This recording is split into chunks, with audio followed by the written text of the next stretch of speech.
Hello, hello, everyone. So glad to have you all here. This evening, I'm going to be joined here in a moment by the lovely Miss Stasia Siena, everyone. So, welcome to this faculty session.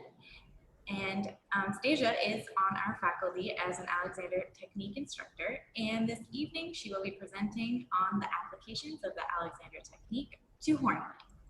Stasia was trained as a classical singer, giving her a special interest in the practice of Alexander Technique for musicians. She has been on faculty at Indiana University, Millikan University, DePauw University, and the University of Illinois School of Music. She is currently an artist faculty member at Roosevelt University's Chicago College of Performing Arts.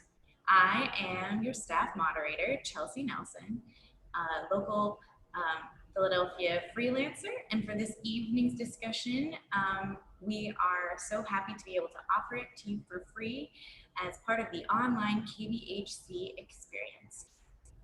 Before we get started with this fantastic presentation, I just want to remind you all of our controls at the bottom of the screen.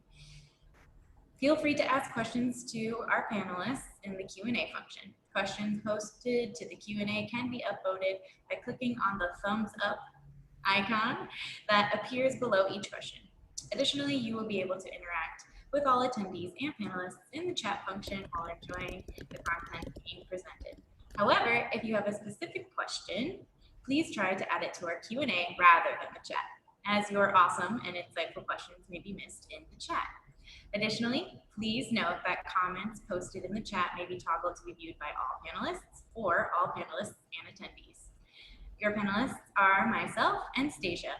If you post a comment, however, to the all panelists and attendees, everyone viewing today's session will be able to see what you've written. With this in mind, please use discretion as you interact with us tonight. Thank you all for your attendance. Now, Stasia, I am so excited to be having you here this evening with us. I'm personally very excited because I got to study Alexander Technique in college at Northwestern University with John Hennis for about a year. So I'm really happy to be able to do this. I'm going to hand it over to you now. Great, Chelsea. Thank you. Yeah, it's John's a great teacher, and we have quite a number of people affiliated with KBHC that have studied the Alexander Technique. I'm so happy to be here with you all. It's my 4th year on the faculty at KBHC. I know a lot of friends and colleagues in the audience. I wish I could see the rest of you. I can't get to all the chat comments right now, but so good to be with you all. Just a little bit about format. I'll be switching back and forth from time to time from the speaker view to my keynote presentation, just to give you a little bit more visual interaction. So with that, I'm going to flip over here, and maybe not. It says the host has disabled screen sharing, so that would kind of change things. Chelsea, are you still back there somewhere? Maybe someone could give me screen really quickly for you. Yeah, thank you. Just a moment, everyone. Good to go now. Okay, thank you. So we're going to go ahead and share the screen, and I'll pop over here. Thanks for your patience. All right, here we go. So you all should be able to see that top screen, I hope. Many thanks to Bob Hoyle for this wonderful photo, a photo credit to Bob of this beautiful scene at KBHC. We're just going to start with a couple of quotes and an orientation as to what the Alexander Technique is. So in tonight's session, I won't be able to teach you the Alexander Technique. Instead, I'll be teaching you more about the Alexander Technique, 2 different things. It takes time to absorb the lessons of the technique. It's a lifelong process for some of us. Wonderful quote here by the American educational philosopher John Dewey. The Alexander Technique bears the same relationship to education that education bears to all other human activities. Dewey was a student of Alexander. You can look in your resource guide. I've given you some directions to how to get some more information about many of the things that you'll see in tonight's presentation. There's a lot to learn about Dewey and Alexander's relationship, and fascinating in Dewey's interest in the educational nature of this work. I always start with this quote because it sets up the Alexander technique as a method for learning how to learn. The Alexander technique, what is it? So when Chelsea and I first started out kind of preparing for this session, we laughed a bit about this sort of myth that the Alexander technique is so hard to describe and define. And I think that's true, that a lot of times people think it is very hard to kind of pin it down. So for our purposes, I've come up with this definition. I like to say to my students, the Alexander technique is the user's manual you never got. It's very straightforward.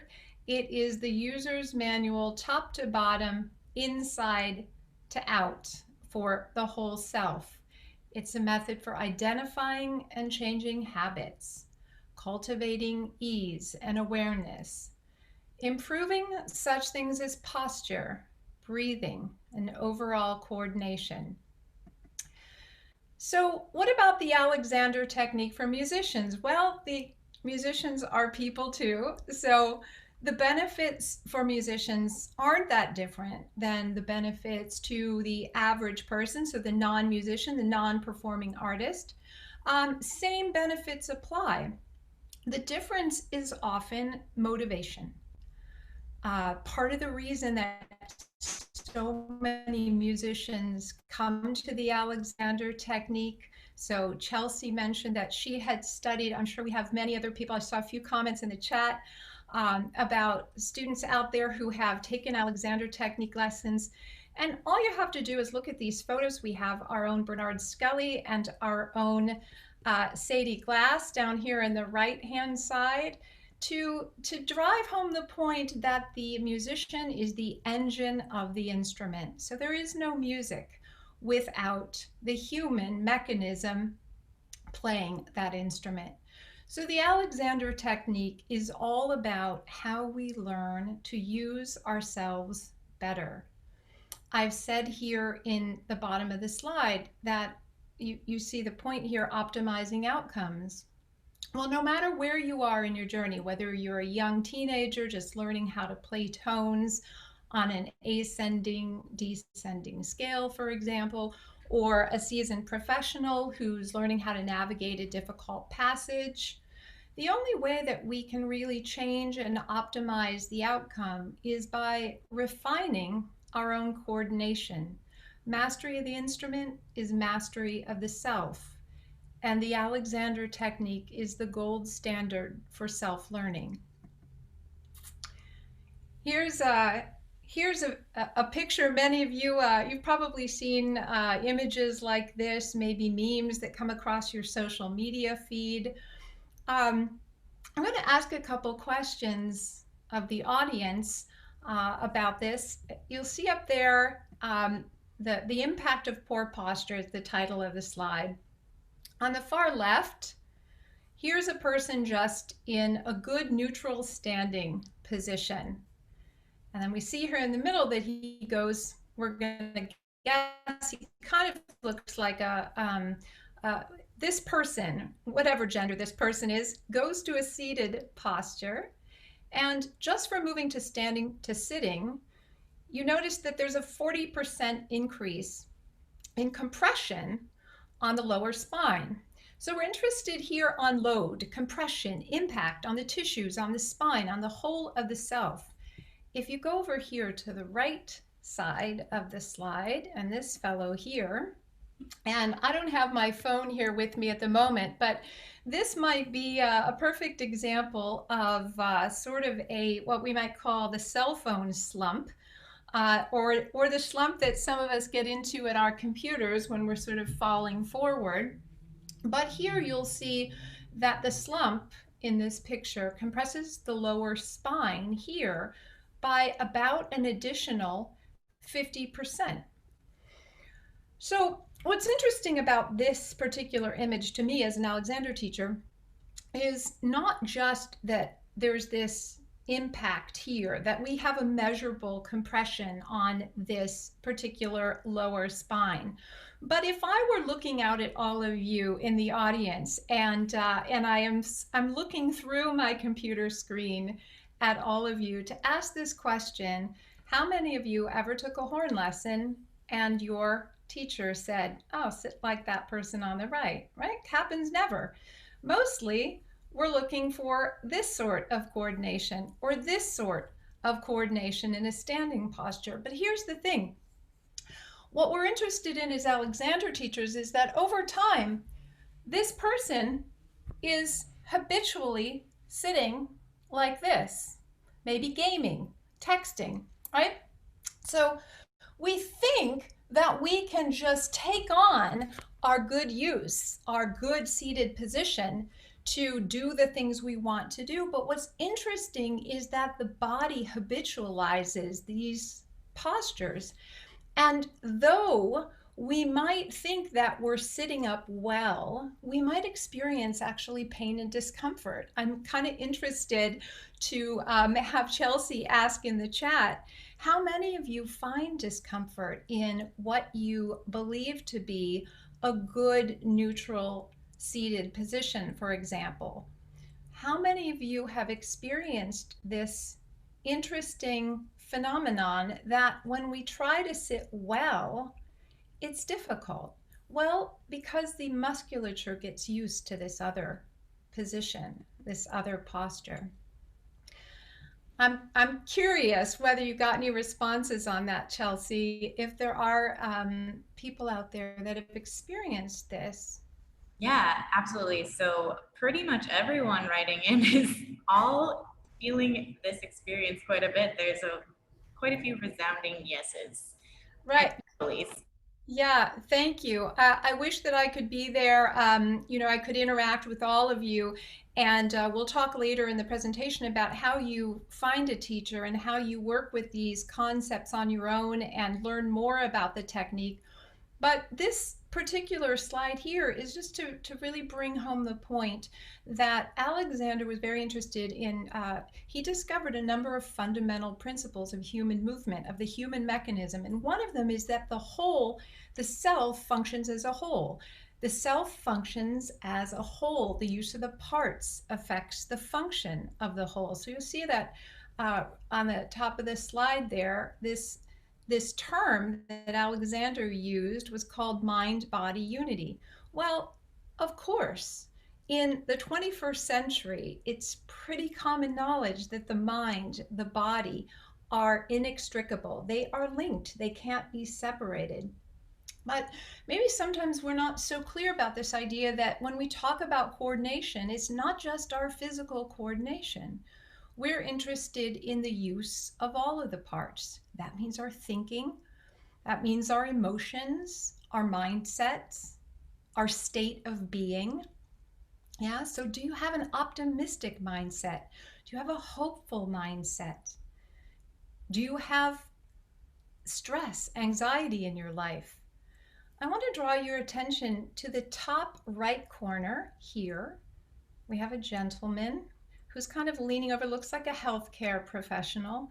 I just want to draw your attention to the distinction between these two images. We've got fellow in the upper right-hand corner and two young fellows down in the corner of the right. And I'm just interested, again, Chelsea, in kind of putting this out to the chat. So we're going to focus first on this person in the right-hand corner.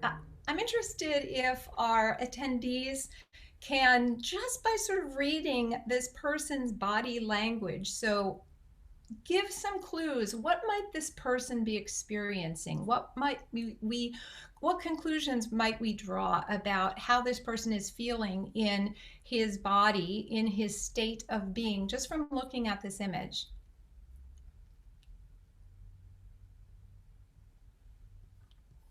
Wow, we're getting quite a few answers. We have exhausted, tired, stressed, disappointed, sad, tension-filled, despair, stressed, anguish, fatigue, all of those. Hopeless was one even. So Wow.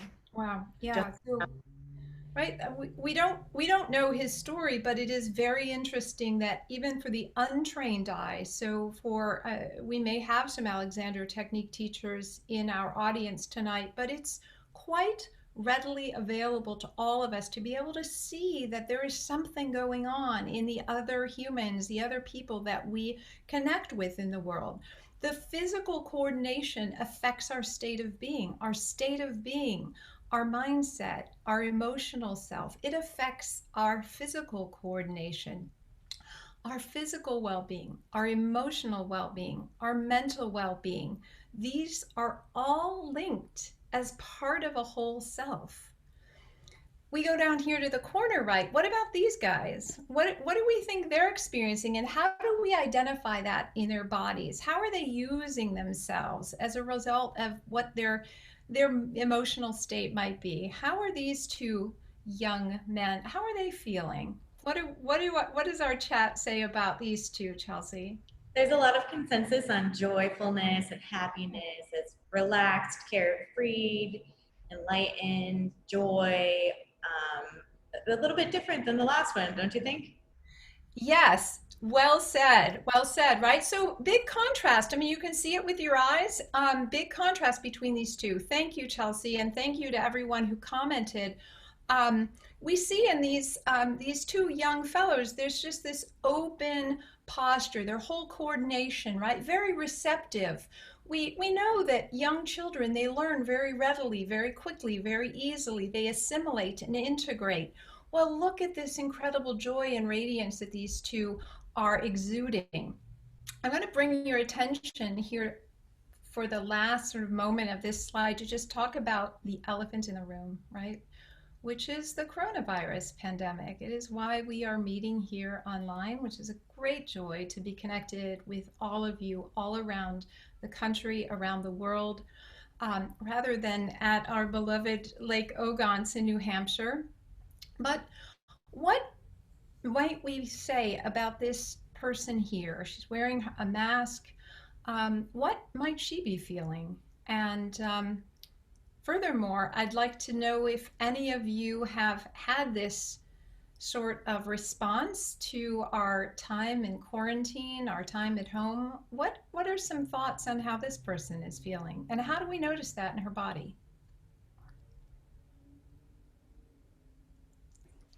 Okay, we're getting confusion, heartbreak, despair, hopelessness, overwhelm, tired, grief, a lot of grief, depression, big stress and depression. In general, those types of things are really fear, worry, what's coming along. Thank you guys so much for engaging. It's really fun to have this back and forth. Yeah, it's really, I mean, I wish this particular topic were not the one at hand. I wish, of course, that we were not having the experience that we do, but such as it is, there is a response in the whole of ourselves to stress, and the stress of this particular time in history is very palpable. And I am quite sure from working with students a lot about this particular issue that stress and anxiety has really taken root in many of your body homes, in many of your spaces, in many of your experiences. And I just wanted to sort of really drive home the point that the Alexander technique is about the use of our whole selves. Stress, anxiety bring about some very predictable patterns of shortening, of shoulders rounding, of body compressing. The respiratory system takes an impact. Our breath becomes shallow. There's a lot we could do. We could do a whole class just on building resilience in the human mechanism in the face of adversity. But at the moment, we're going to let it suffice to say that we want to be mindful of the conditions in ourself as humans before we take up our instrument, and then doubly so if we're adding a horn to the experience that we're having in using ourselves. All this image, We've already loaded the system, just like that compression in the spine that we saw. There's a load now on the system. Oh, phew, what a relief. Next slide, we have this sweet baby. Coordinated, joyful movement. Yeah, so these images we saw in the last slide, many of our habits of coordination develop as we get older. Coordinated, free, efficient, easy movement. Coordination develops in all of us in early childhood.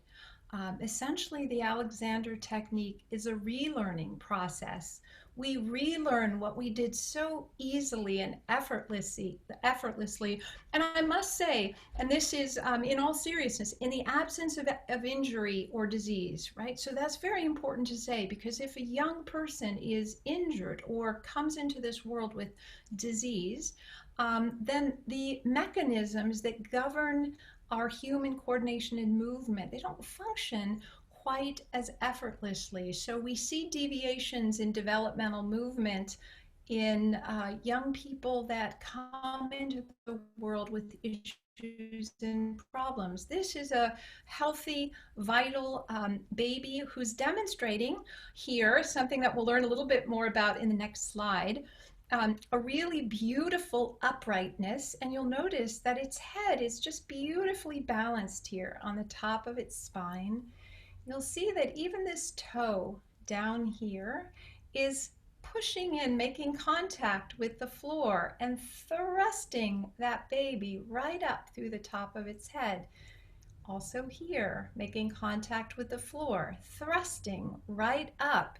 And there's a beautiful relationship between the head, the neck, the back, and the limbs, all helping this baby coordinate. And wow, is it ever happy and thrilled to be starting to gain mobility and movement. FM Alexander was very interested in what we saw here in this last slide, very interested in the principles of human movement. In fact, he discovered what we call fundamental principles, operating ideas. It actually taught us about how the human mechanism naturally coordinates. I'm not going to switch over to speaker view just because I think it's easier for our timing if I just kind of keep going in full view here with the slides. But it was to our benefit that Alexander was a performing artist. And I'm going to pop over here just because I really love to ask this question when I'm teaching to audiences. I really am interested in knowing if anyone out there knows what Alexander's profession was. Just a quick note into the chat about Alexander. What did he do? Who was he? We don't have time to take a lot from the chat about who he was, but what did he do? Anybody got some ideas, Chelsea? Oh, sorry. There's a resounding awareness that he was an actor, actually, a thespian. Fantastic. Yeah, thank you. So it is to our benefit that Alexander was a performer, because it was in solving his own performance problem that Alexander came to discover what he did. And many of you, it sounds like, know his story, so I won't spend a lot of time on it.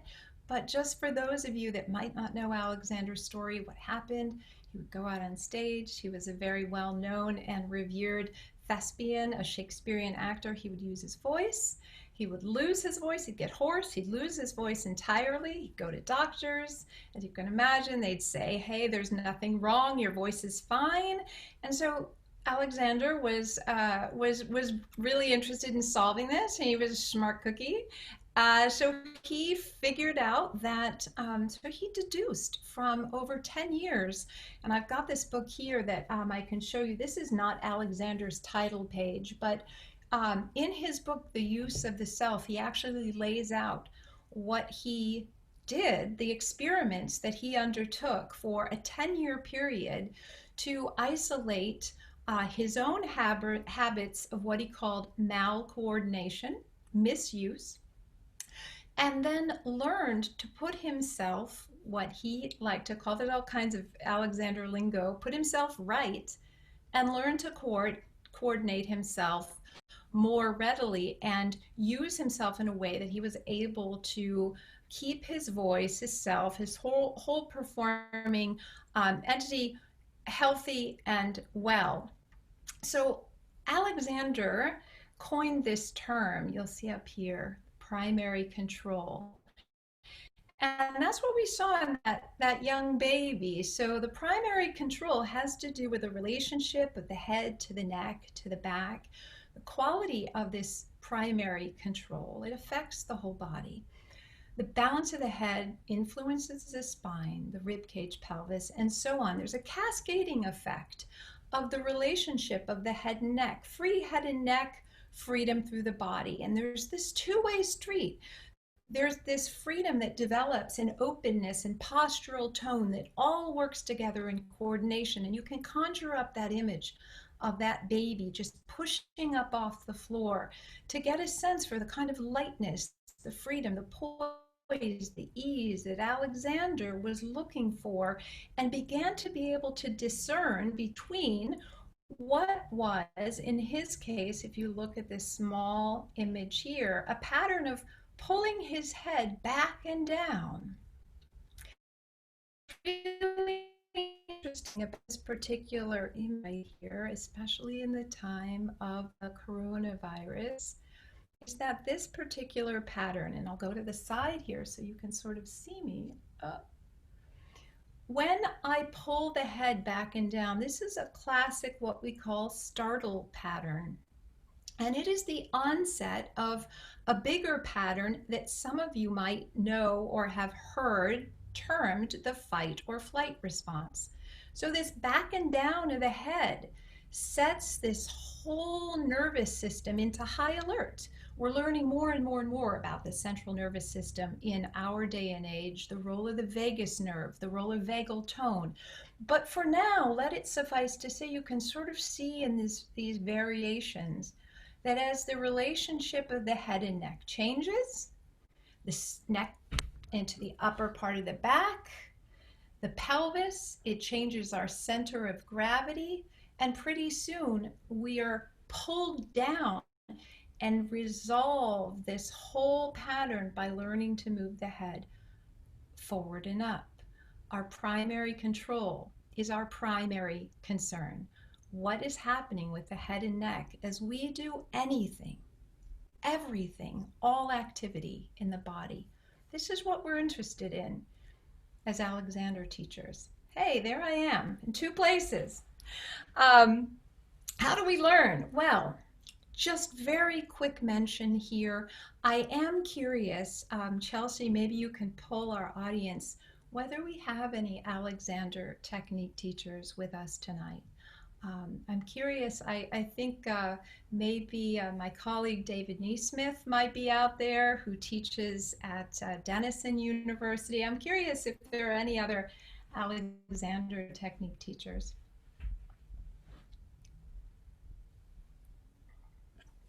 Doesn't look like it so far. So you're our primary expertise for this evening. All right, no one to challenge what I'm telling you all here. No, actually, there's so much information available online. I encourage you all to go online. This website here is our national accrediting organization. You can contact me. There is my email address. Chelsea is also going to put in the chat. I started a Facebook group just for this particular occasion because we have so many wonderful attendees this year here at KBHC, and I'm very open to continuing this conversation about the applications of the Alexander technique to horn playing online. So you can look for me here at this Facebook group, or certainly send me a message anytime via email.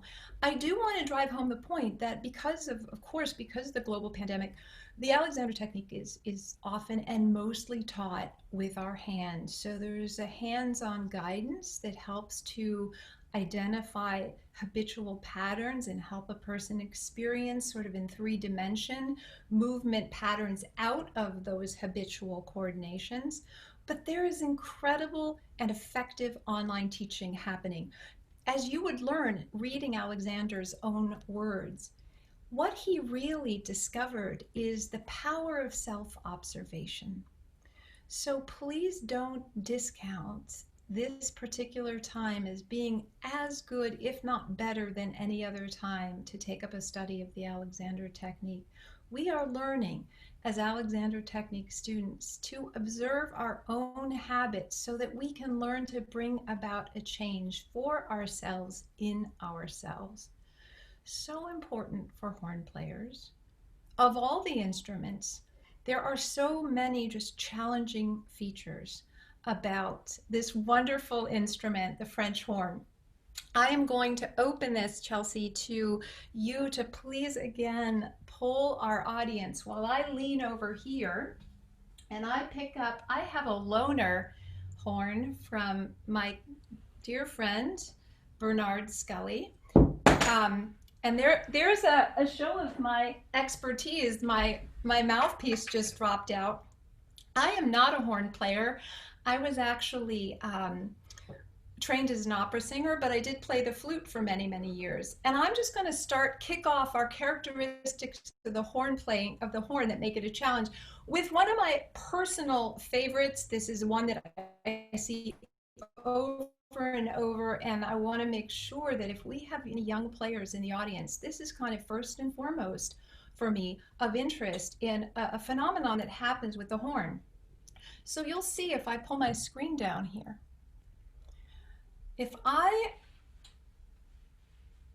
bring this instrument up to my mouth to buzz into the mouthpiece, it's way up.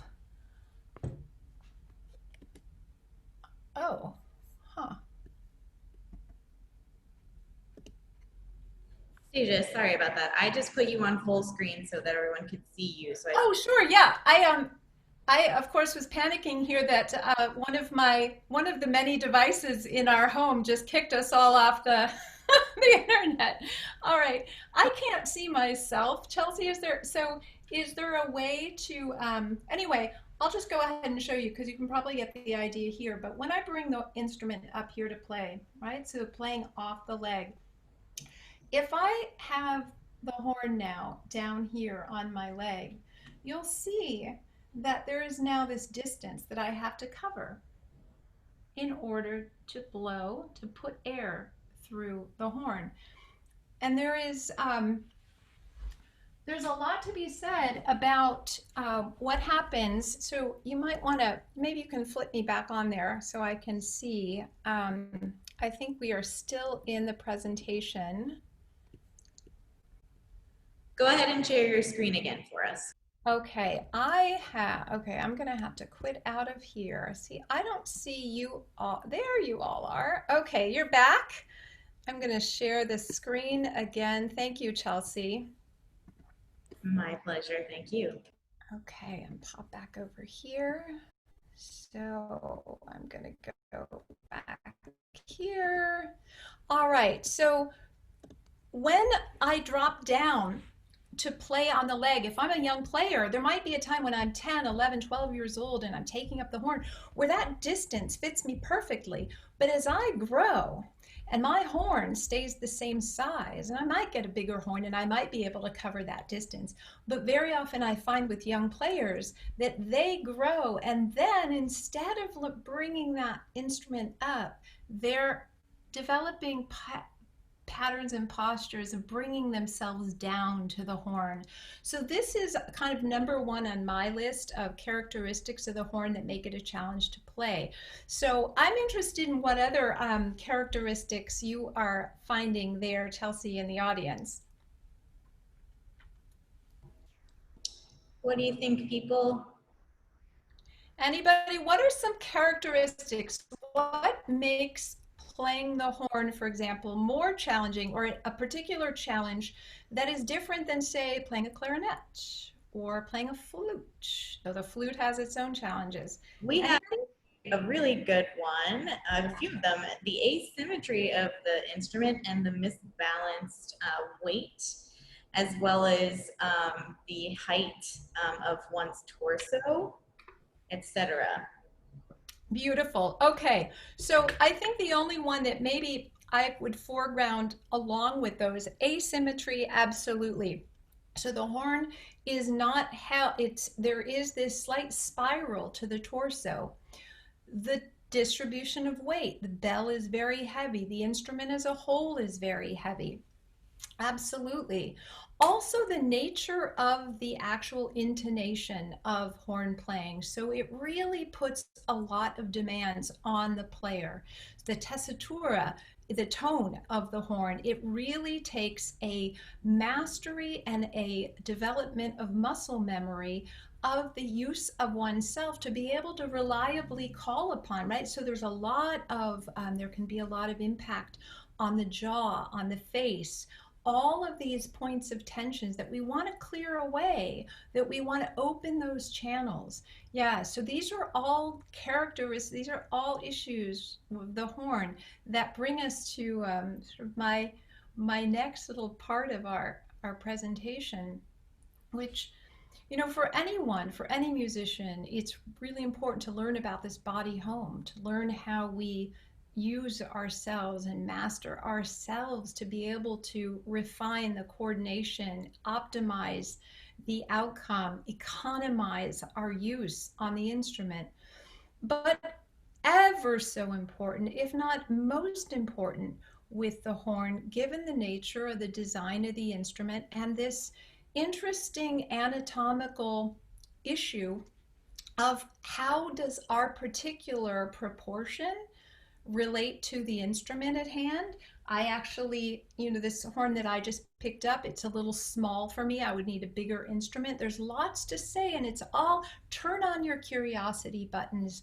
This is not about solving our individual issues tonight in this format that we have, but I want to invite all of you to really turn on the curiosity. What is the particular issue that is going on for you? What is the framework of problems that you want to solve in your own playing that begin with you, just like Alexander learned to solve the problems in his own body, mind, and state of being that allowed him to really realize his full potential.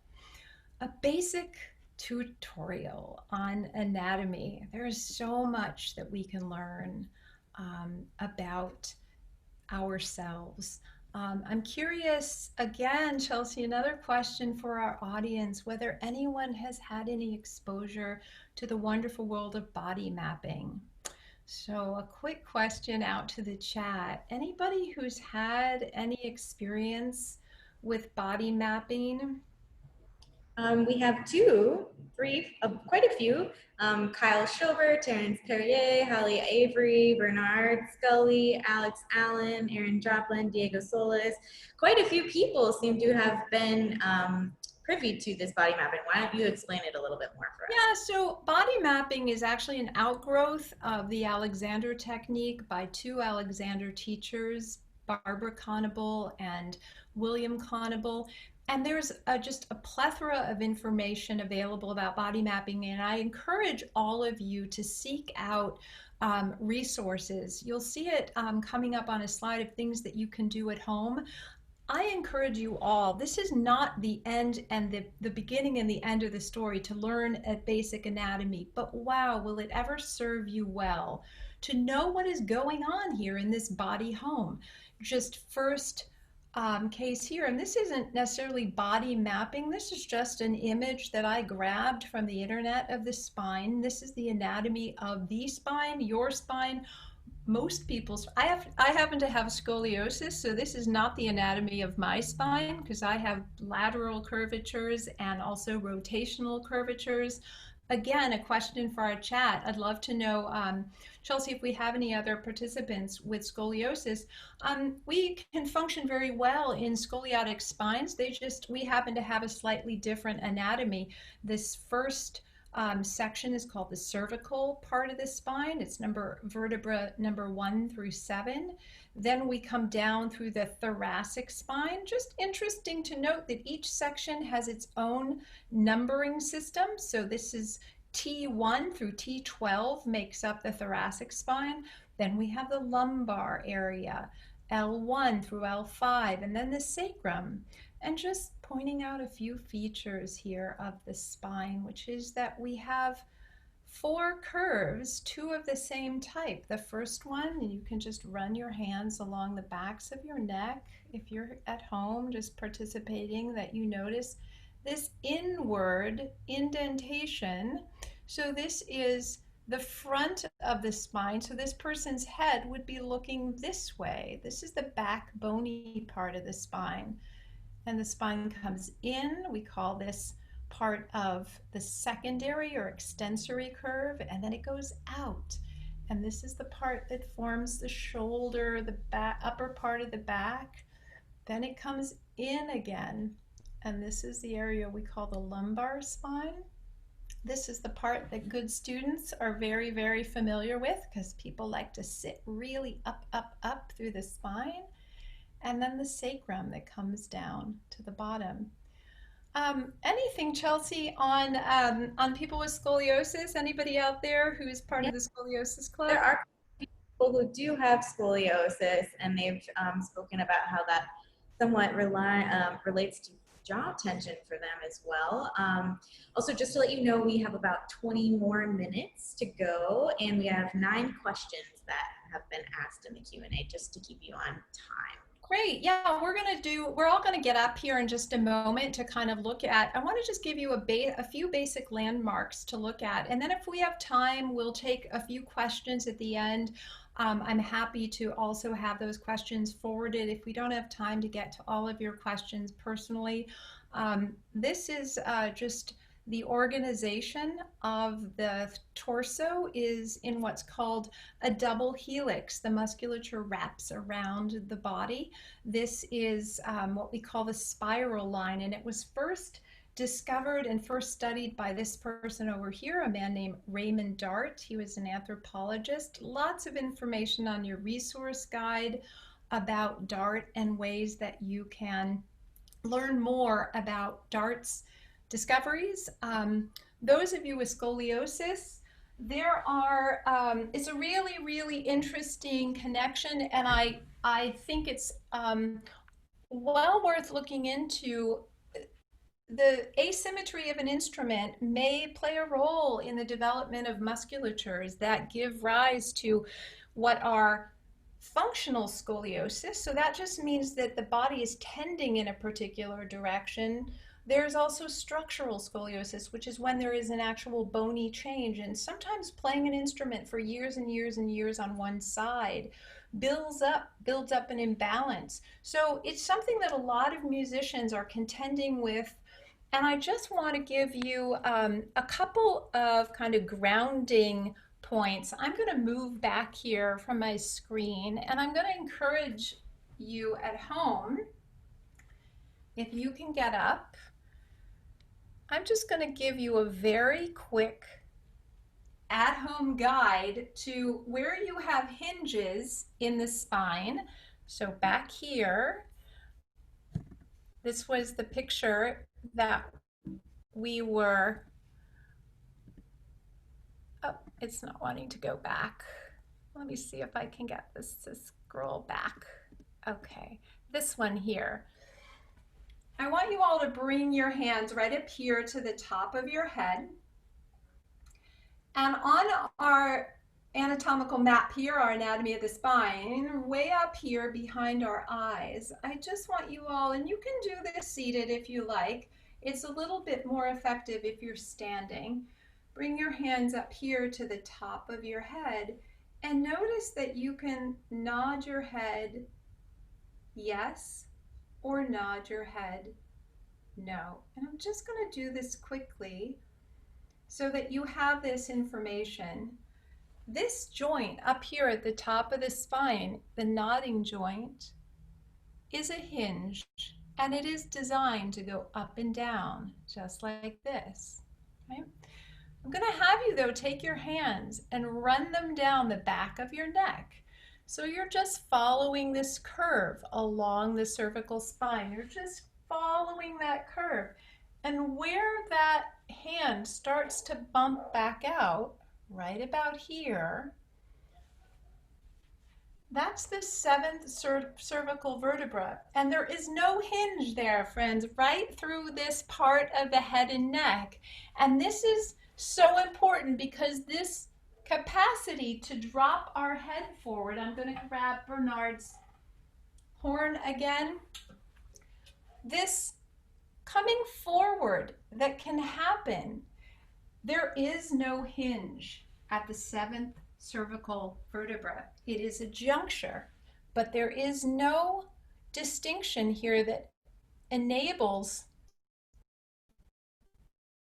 hinge-like movement. So back up here to the top, we have a hinge, up and down, back and forth, coming down through the spine, no hinge. Now run your hands down here to this lower part of the back, the lumbar area. And I'm going to just ask you all to kind of do that motion that one does when someone says, hey, sit up straight. Hey, you're slumping, sit up straight. And that lower back starts to push in, yeah? Or there's also this movement. Take a nice slump and feel how that back starts to push back. So again, we're going to do that together. There's up, the shoulders have gone back, my lower back has pushed in, slump. The pelvis has gone forward. My back has come back. There is no hinge here either. No hinge. No hinge. No hinge. So come on back up here again. Top of the spine, bring your hands up to the sides of your head. We've got a hinge. Free movement, primary control, atlanto-occipital joint. The whole of the spine is going up from here, and it is free. Down here, no hinge. The spine stays connected. It curves, but there's no hinge of movement. Down here, no hinge. Now move your hands all the way down here to the sides of your torso, right in through here, and I just want to identify another hinge. Actually, there are 2 hinges here. And Chelsea, can you tell me if anyone out there knows what hinges those are? What's going on? How does the torso connect to the legs? What's that? What are those hinges called? Hip. The hips, exactly. So very quickly, top of the head and neck, we have a hinge.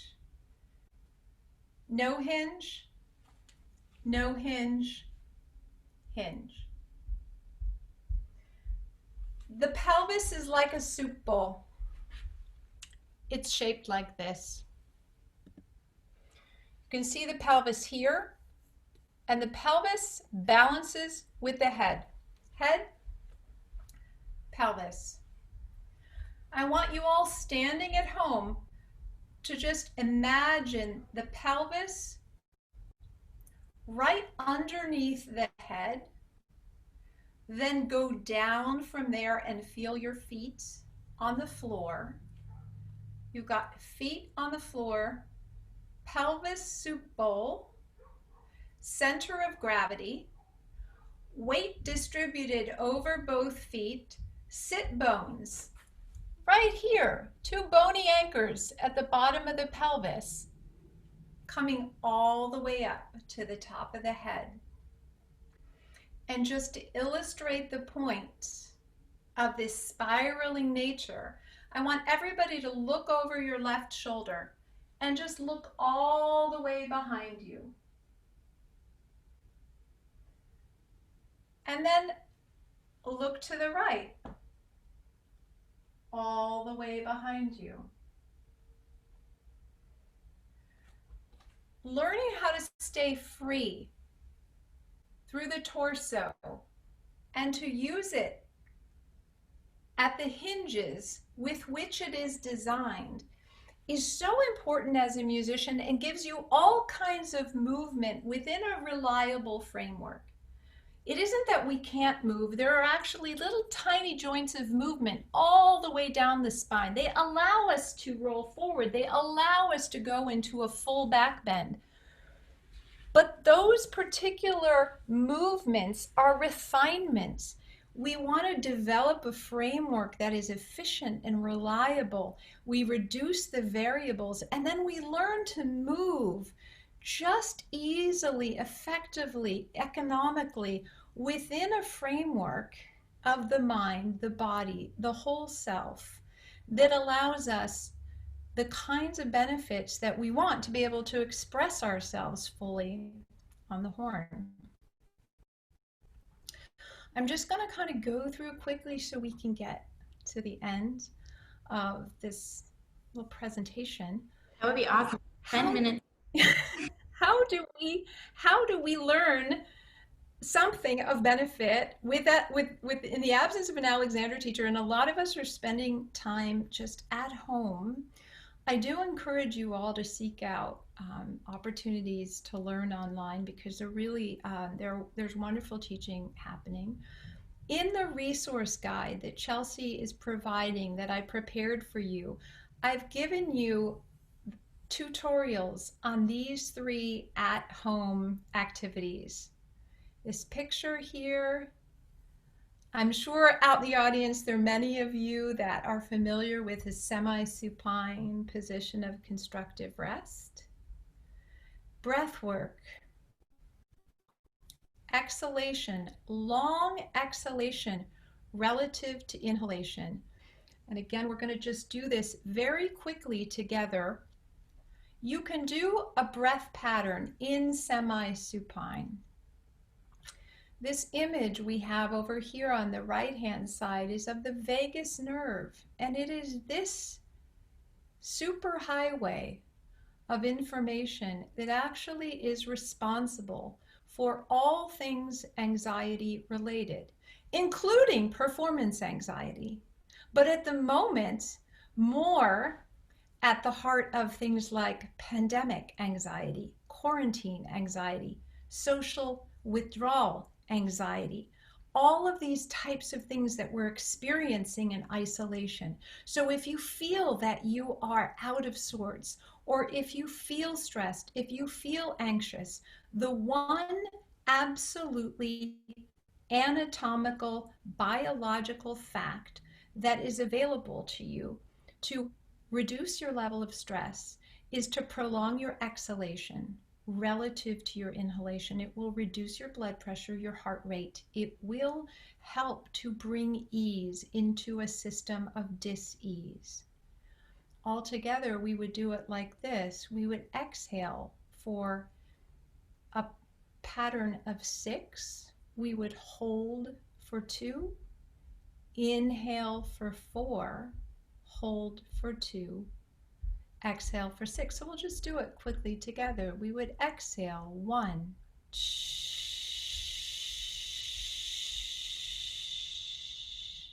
hold 2, inhale 1, 2, 3, 4, hold for 2. Keep the length of your torso as you exhale for 1, 2, 3, 4, 5, 6. Hold for 2. Let the air come in as the ribs open, the back widens. 2, 3, 4. Hold for 2. Keep your length. Exhale out for 1, 2, 3, 4, 5, 6. This is all laid out for you in the tutorial that I included in the resource guide. Just in a pinch, exhale 6 counts, inhale 4 counts. Get yourselves onto the floor. Learn to allow gravity to hold you in that semi-supine position on your back. Just that alone will reduce stress levels, increase your vagal tone, which means that it will decrease the heart rate. It will make you feel better. It will cultivate ease and awareness in the body. It also lengthens the spine, widens the soft tissue. The Alexander technique differs from other approaches because it is the technique that teaches us how to learn all things. It's a guiding principle that helps us perform any movement, any activity with greater understanding. I was just involved. I had a friend who asked me to give her some feedback on a yoga class that she did earlier today for a different online summit, an online camp. And I watched her class, and she's a great teacher. I'm also a certified yoga teacher. I teach yoga, I teach Pilates, I teach a modality called Scolio Pilates, heavy on the Scolio, light on the Pilates, very attuned to the rotations that happen in the scoliotic spine, and it's my personal passion within the field of mind-body learning, along with my work with musicians. But what I noticed in that class is that when you just put a body through a series of exercises, it's what comes to mind every time I see a movement class, a Feldenkrais class, a yoga class, a Pilates class, is that if we don't learn to observe our habits, we just get what we've always gotten. We fall prey to the same patterns that pull us down, that shorten us, that make us less of ourselves. And this business is learning how to actually open and expand, clear the channels, understand what those patterns of interference are, what are our own habitual obstacles, and how do we think our way out of them? How do we use this command central, this big brain that we have, to bring about something different, to truly realize our potential as artists and as humans? That's what the Alexander technique is about.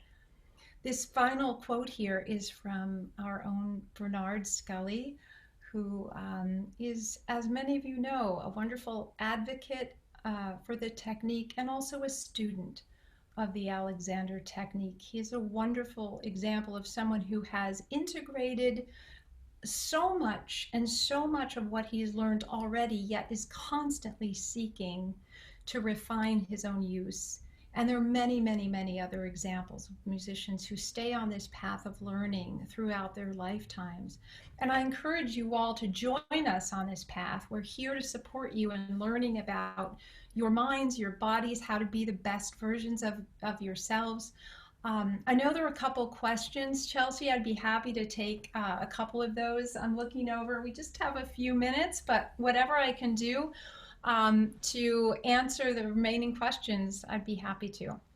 Absolutely. Thank you so much. We do have a few questions.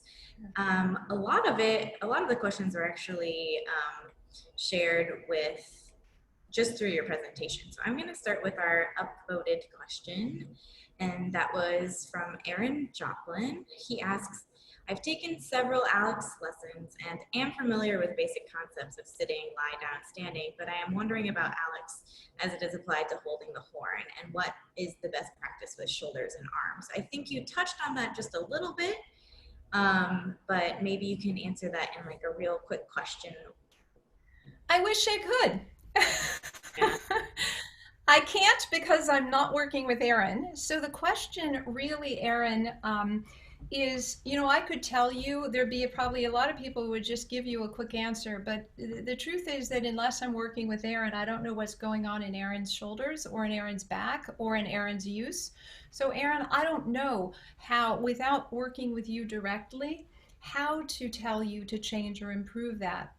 One thing I can tell you and everyone in the audience, that just that semi-supine position, when you get on your back and you bring your knees up and you allow gravity to help you expand and your spine to lengthen, if you start with that as a ground zero, get up from there and pick up your horn and start noticing how you deviate from that coordination that you get so readily on the floor. I'd encourage you to start there. I'd also encourage you, this is the kind of conversation, Chelsea, that we could continue with in a small group through an online format. But these are very individual questions, and how it applies to you is only really readily available if I'm working with you. It's a very good question. Absolutely. And I just think that would summate the entire thing is Alexander Technique is so about your ability to sense your use of self and to learn how to feel that. And I think everyone using the resources that Stasia so graciously shared with us all today is a great place to start as far as just feeling where you are in space and using that to start guiding you down the path of Alexander Technique. We're so happy to have you. Yeah, and this is, this is for Erin and kind of the parting thought about how you all go forward. The the Alexander technique is about building up a kinesthetic bank. And Chelsea, this is probably something that you will recognize having studied at Northwestern. When you study this work, you begin to actually develop what we call a keen or refined proprioceptive kinesthetic sense. That means that you begin to have a different understanding of how your pendulum is swinging within the body. And until you spend some time developing that kinesthetic bank, it's really hard to know, well, where is my arm? What is my jaw doing? What is happening with my rib cage? What is happening with my posture, right? And that's one of the great benefits is that we put some credit in the kinesthetic bank, and that helps us to then have points of observation and starting to understand, well, this choice is better than that choice based on this kinesthetic sense that I've actually developed and refined. Otherwise, you're just kind of shoving around in the dark, right? So Yeah, you probably learned a lot of this in your work. absolutely. Well, I hate to close this conversation because it's been such a pleasure. We've really, really enjoyed having you.